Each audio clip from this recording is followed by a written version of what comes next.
नमस्कार.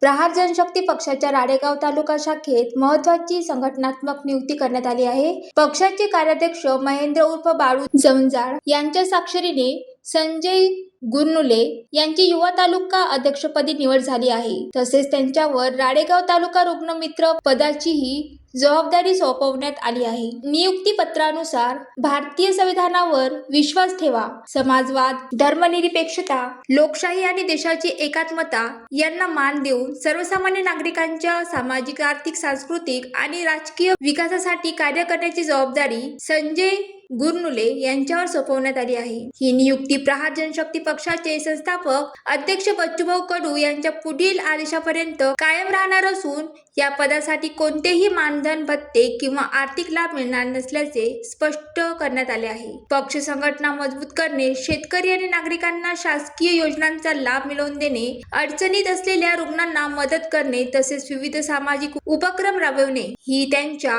कार्याची प्रमुख उद्दिष्टे असणार आहेत. दरम्यान संजय गुरनुले यांच्या नियुक्तीबद्दल पक्ष पदाधिकारी आणि कार्यकर्त्यांकडून अभिनंदनाचा वर्षाव होत असून त्यांनी पक्ष संघटन अधिक बळकट करण्याचा निर्धार व्यक्त केला आहे. ज्वालादीप न्यूज साठी नरेश राऊत, यवतमाळ.